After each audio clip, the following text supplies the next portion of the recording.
The world of FPS gaming has been in a weird and stagnant state for a number of years at this point. Call of Duty has been reskinning its game since the dawn of time, Apex is at its lowest viewership since 2020, Destiny is a money printing scheme, Titanfall was let down harder than No Man's Sky fans on release day, and well, Fortnite is, well, whatever it is. Games like Overwatch 2, Counter-Strike 2 and Valorant have lost their luster when it comes to the ranked experience. There isn't really anything to just hop into nowadays. Although, there has been a game which has seemingly come out of nowhere over the last couple of months and is looking to change this bleak outlook on the future of shooters and battle royales. Introducing The Finals. My name is BigWynter and let's dive right in. So what exactly is The Finals and why have so many people been flocking to this game like dwarves to a gold mine? The Finals is a free-to-play first-person shooter set within the theme of a game show. If I were to explain what this game feels like, it would be the fast-paced movement and ability usage of Apex Legends, with the destructible environment and respawn system of Battlefield, combined with the fun, fast-paced arcade-style shooter of the golden era of Call of Duty titles. Now, whilst there are a number of game modes, the primary objective is to fight in your teams of 3 to collect as much money as possible before the time limit runs out. Now, if you're looking at the gameplay and thinking, he's right, this really does look quite a bit like a Battlefield title, well, there's no shock there. The game is developed and published by the Swedish Embark Studios.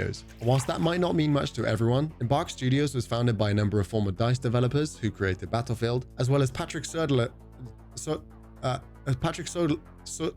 who's the chief design officer of EA, who created Apex Legends. But back to the gameplay, you have access to 3 different classes currently, but I wouldn't be surprised if we'll get more classes as the game develops. The 3 current classes are light, medium, and heavy. Now, whilst today's video is not an in-depth guide on all 3 classes, I'll touch on them briefly for context. The light class is built for speed, movement, and burst damage. With super satisfying abilities like the grappling hook and dash, you can traverse the environments with ease and bamboozle your foes. Light also gets access to various SMG, pistol, and melee builds for some burst close quarters damage, and paired with the cloaking ability, it really gears towards players looking to flank and take out enemies quickly. And whilst the light class does have a smaller health pool, the sheer amount of damage and mobility balance this out super nicely.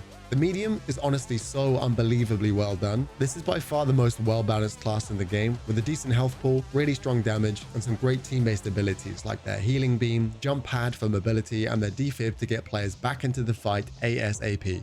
The medium class has such a nice selection of good damage weapons and fantastic utility items, making them a must-pick in higher levels of play and within rank. Yes, this game does have ranked, which I will briefly touch on shortly. The heavy class is just what you would expect it to be. If, like me, you love a good thick boy, then the heavy class might just be for you. With by far the largest health pool, the heavy is built to tank and destroy. They have access to the heavy weapons like the LMGs, a chonker of a shotgun, and a fucking flamethrower. The heavy is not someone you want to run into close range with. The heavy also gets access to the RPG and can literally run through the entirely destructible environment. But if you want to focus more on damage reduction than sheer destructive force, you can also lean into the protective abilities like the Dome Shield or Barrier, much like Gibraltar or Newcastle from Apex Legends. The really nice thing about the classes is that they have great flexibility within their own class, but in a good team, every single class can be super viable. Moving on to the game modes, there are currently 2 game modes in Quick Play, Quick Cash and Bank It. In Quick Cash,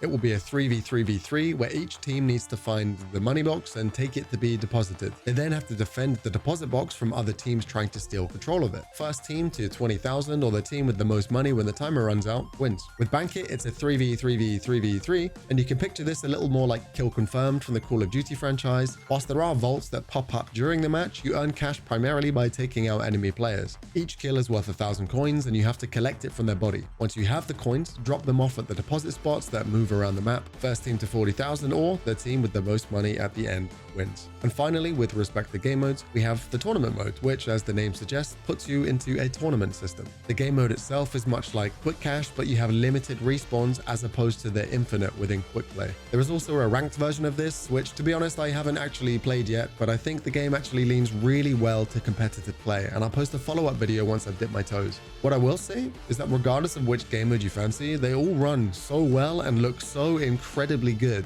I'm genuinely really shocked at how well the game runs. It has no right, and I've heard nothing but the same from friends and community members who have tried it out. I was recently triple multi-streaming the game whilst recording, and I had no frame drops whatsoever, even on ultra settings with buildings collapsing around me. I don't know what kind of wizardry within Unreal 5 and Bark were able to pull off, but goddamn do it be good. The game not only runs so well from a graphical standpoint, but also in a gameplay sense. The movement and gunplay feel so well polished in everything from my experience experience at least just absolutely works. Despite the fast pace of the game, I think it flows so nicely and caters to individuals of varying skill levels. The tactical and mechanical plays that you can come up really do raise the skill ceiling, and I'm excited to see what shenanigans people can pull off in the future. And whilst it is still early days, keep your eyes on this game because it really could be the future. To summarize, the reason this game has had such positive press upon full release is that the game is more than promised. It is so refreshing to see a new take on both the competitive and quick play scenes of FPS titles. The fast-paced aspect of the game, the saucy soundtrack, and the comedic injection of the announcers just makes the game fun, which, although it sounds weird to say, is really lacking in a lot of FPS games these days. Fun. So if you haven't already, get the game installed and give it a go. I really hope to see you out there in game. If you enjoyed the video, please drop a like and sub. It helps me out a ton. Let me know what game you want to see next on the channel, and much love.